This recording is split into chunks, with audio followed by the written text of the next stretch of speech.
Bonjour, c'est Fabien. Dans cette vidéo, je partage avec vous sur la création d'une page d'accueil pour son site internet. Donc une page d'accueil, c'est la page centrale d'un site internet et elle a une importance, une grande importance pour ce dernier.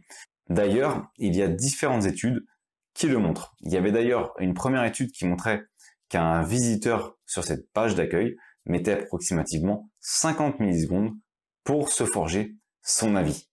Une autre étude a montré que 70% des visiteurs allaient quitter le site si la page d'accueil ne permettait pas de comprendre le contenu, l'objectif de ce dernier. Enfin, une dernière étude indique qu'un visiteur sur deux quittera cette page si jamais elle ne donne pas confiance. Donc la page d'accueil, c'est vraiment quelque chose de central. Si un visiteur, et vous le remarquerez souvent, si vous regardez vos données Analytics, vous verrez très souvent que les visiteurs viennent sur un article, par exemple de votre blog, et ensuite vont accéder directement à la page d'accueil. Moi, en tout cas, sur mes blogs, c'est souvent un phénomène que je retrouve. Donc, ils viennent par exemple sur une page de contenu, une page de blog, et ensuite, ils vont vers la page d'accueil, donc pour voir de quoi parle le site en globalité, à quoi peut leur servir, par exemple, ce site. Et c'est à ce moment-là que c'est important qu'ils aient quelque chose de clair. Alors très souvent, on pourrait dire qu'une page d'accueil, ça a deux grands objectifs. Premier objectif, justement, c'est que lorsque le visiteur est sur cette page, qu'il accomplisse les objectifs de cette page. Par exemple, ça peut être le téléchargement d'un produit. Ça peut être également de remplir un formulaire. Ça peut être de rediriger vers des pages de vente. Donc, chacun a sa stratégie, mais en tout cas, une page d'accueil est une page centrale, parfois la plus visitée du site, et donc, forcément, on y apporte un côté stratégique. Deuxième point qui va être intéressant, c'est de pouvoir maintenir les visiteurs sur le site. Je vous donne un exemple.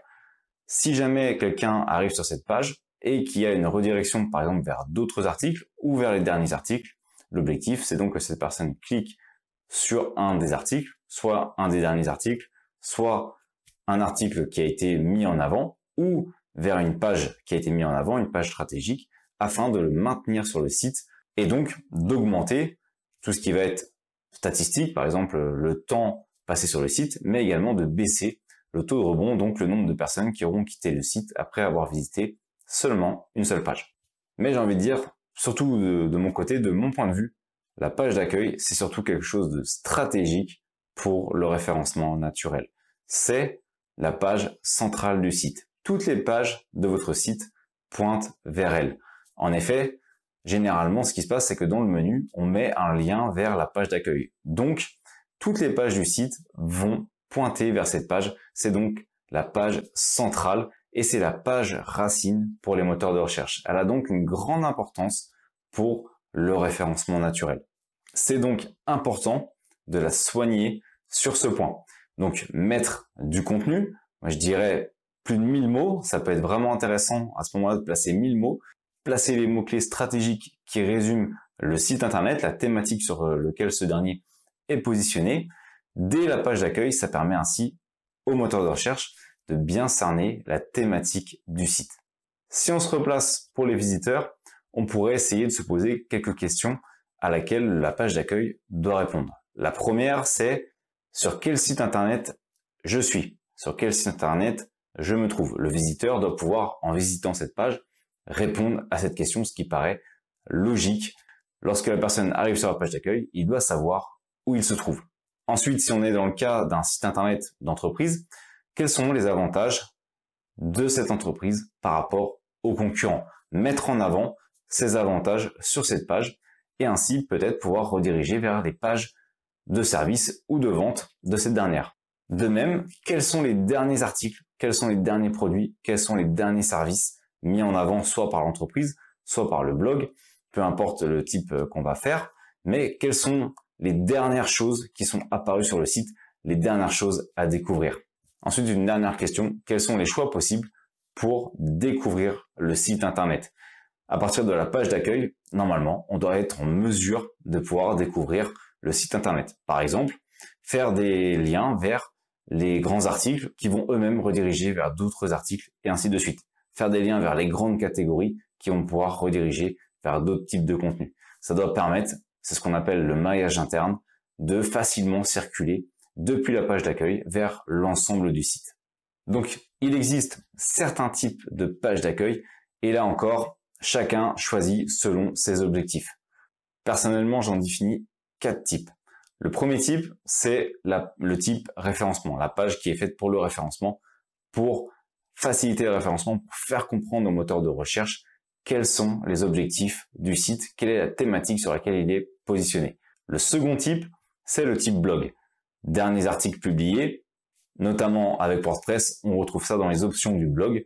On peut ainsi afficher les derniers articles publiés, choisir le nombre d'articles qu'on souhaite afficher, 10, 15, 20, et ainsi avoir la liste des derniers articles pour que les personnes puissent directement cliquer sur ces derniers.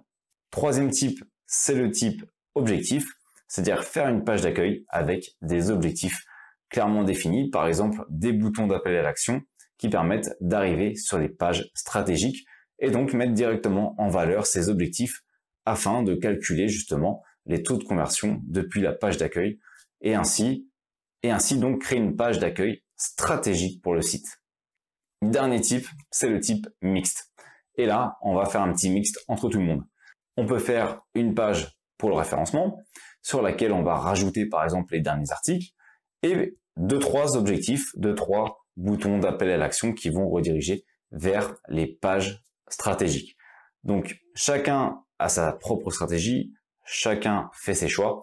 Personnellement, pour moi, le plus intéressant, c'est la page de référencement en termes de page d'accueil. C'est celle que je privilégie.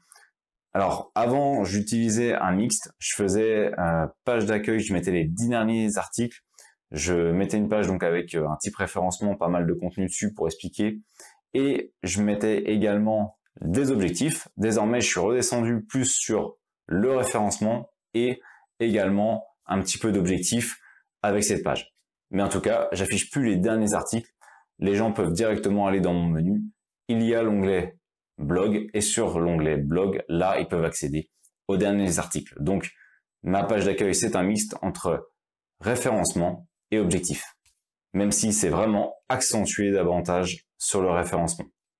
Maintenant, comment améliorer une page d'accueil? Première chose, le titre de la page d'accueil doit comporter le nom de l'entreprise ou le nom du site. Ça paraît logique, mais il faut quand même y penser afin de positionner directement dans la page d'accueil ce nom.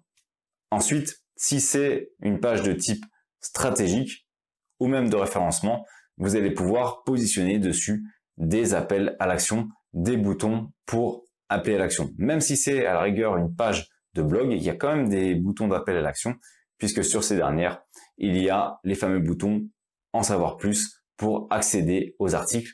Et c'est le titre de chaque article qui fait un petit peu office d'appel à l'action dans le sens où le titre doit être incitatif pour cliquer sur l'article, pour avoir envie de le découvrir, pour donner envie aux visiteurs d'accéder à l'article. Bien évidemment, il faut penser à harmoniser la couleur avec l'ensemble du site.